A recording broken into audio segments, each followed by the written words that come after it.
Welcome into Phillies Daily, everybody. I'm your host, Mike Hennelly. I'm sorry there was no video yesterday. I had work all day, and with it being a 1 o'clock game, I just felt like it wasn't enough time, and I didn't want it to be rushed for a video. So, after no video yesterday, we are back in action today on this beautiful Monday with all things Philadelphia Phillies. The Phillies have an off day today. It's a much needed off day because they have struggled over the weekend.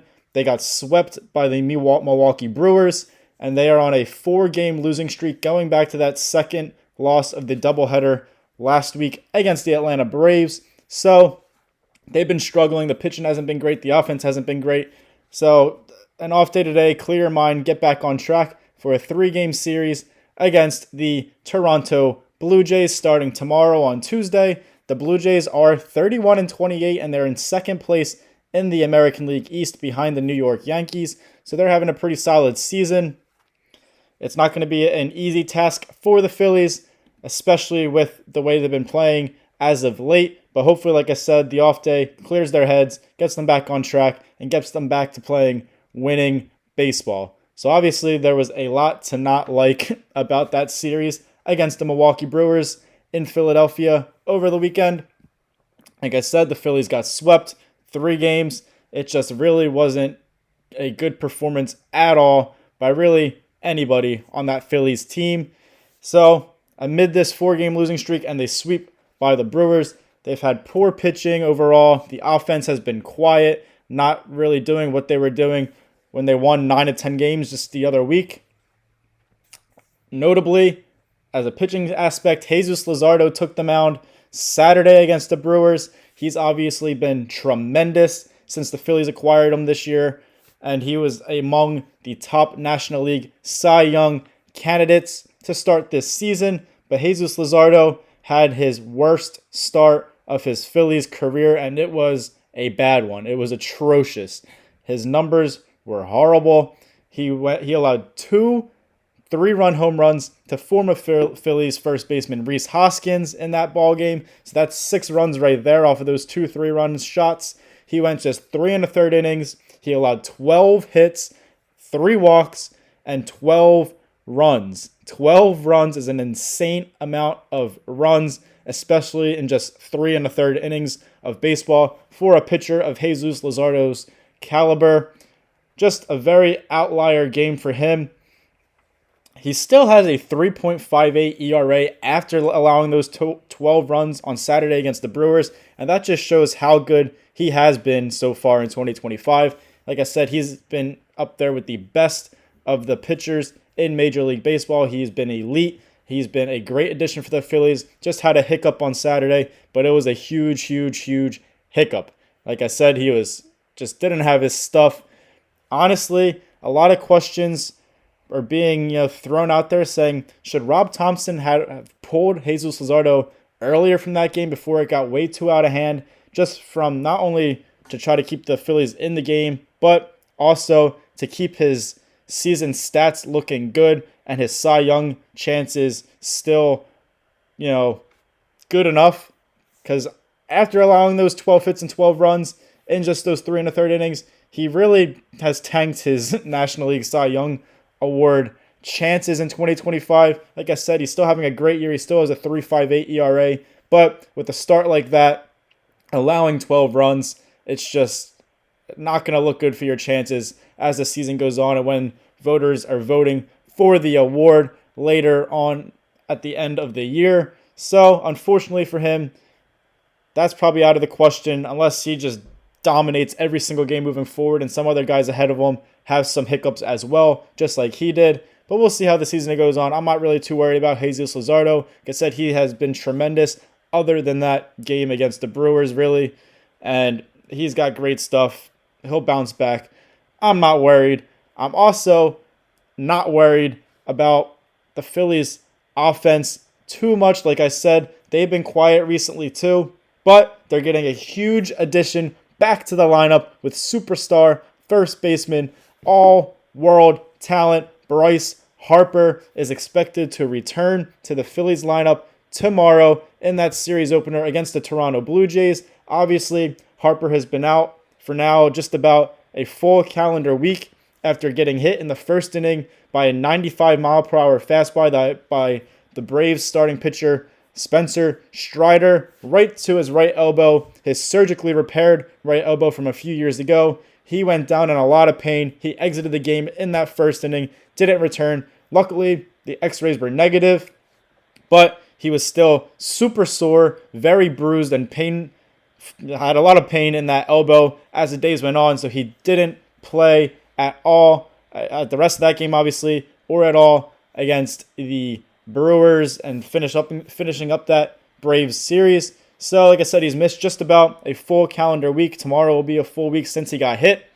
but he's expected to play, be in the lineup against the Blue Jays, which is a great sign because he avoided anything serious, avoided the injured list, and just like I said, in those final games against the Braves and that Brewers series, the offense just didn't have it. They didn't look good. They fell off from how good they were playing before that, and losing a guy like Bryce Harper in that lineup is very detrimental to a team, detrimental to a lineup. So with just him, his name, his threat in the lineup, the Phillies will benefit from that. The rest of the players around him, the rest of the lineup. So it's good to see, good to hear that Bryce Harper is returning to the Philadelphia Phillies tomorrow. So that's something to look forward to, something to get excited about after an ugly weekend, after a 4-game losing streak. So hopefully he helps get his team back on track to winning ways, like I said.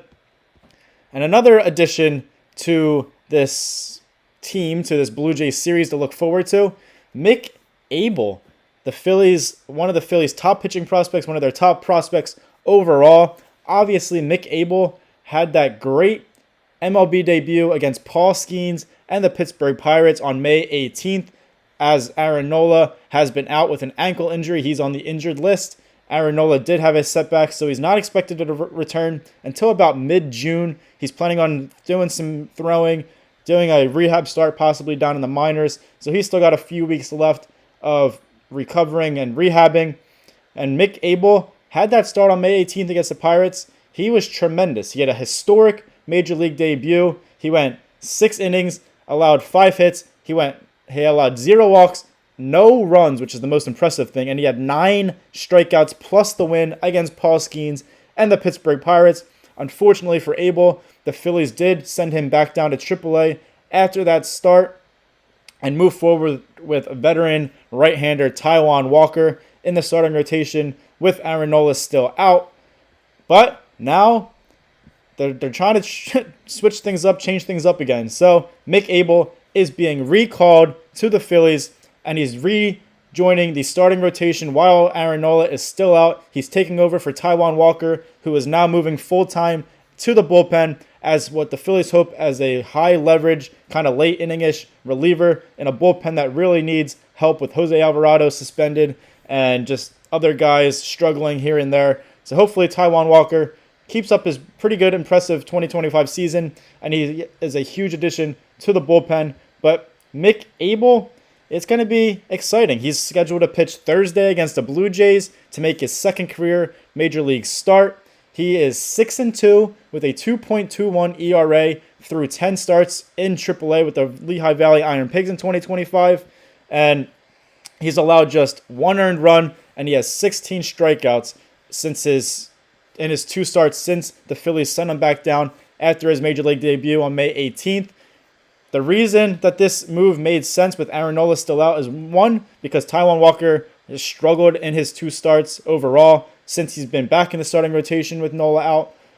Also, Taijuan Walker and Mick Abel were on the same schedule. They both pitched Friday, one in AAA, obviously, one for the Phillies in the majors. So it didn't really hurt to do that move to, give Walker some time to recover and rest from that start so he can move to the bullpen full time. And then Mick Abel obviously stays on track and can make his Major League debut, make his second career start with the Phillies again on Thursday against the Blue Jays. So Taijuan Walker is back to the bullpen. Hopefully he does well there. Like I said, he did struggle his last start. He went 4 innings, allowed 7 hits. He had 1 walk, allowed 4 runs, and he had 6 strikeouts. But he did pick up the loss Friday against the Brewers. He did have a 2.54 ERA in 6 starts to start the 2025 season in the starting rotation, as Ranger Suarez was out with a back injury. But then, obviously, Taijuan Walker was moved to the bullpen when Suarez returned because there was no more spot in the rotation for him. In 2 appearances out of the bullpen, he had 9 strikeouts, which was pretty impressive. He allowed just 1 walk in 6 innings, plus he had a save. So, pretty intriguing stuff out of there, out of the bullpen, out of Taijuan Walker. The coaching staff was impressed, and that's why they feel confident and comfortable with him moving back there as a high-leverage reliever starting now. Like I said, those 2 starts after he moved back to the starting rotation, when Nolo first was out and Abel got first sent back down, he allowed 13 hits, 7 earned runs, and he had 3 walks combined in those 2 starts. But now he's going back to the bullpen. Mick Abel gets another shot in the starting rotation starting Thursday. He'll probably get definitely the 1 start, maybe even 2 starts while Aaron Nola is still returning. So hopefully he can build off that impressive MLB debut from May 18th against the Pirates and just give the Phillies something to look forward to for the future and more options, whether that be a trade piece, whether that be just someone for the future that they can count on in the rotation or even in the bullpen.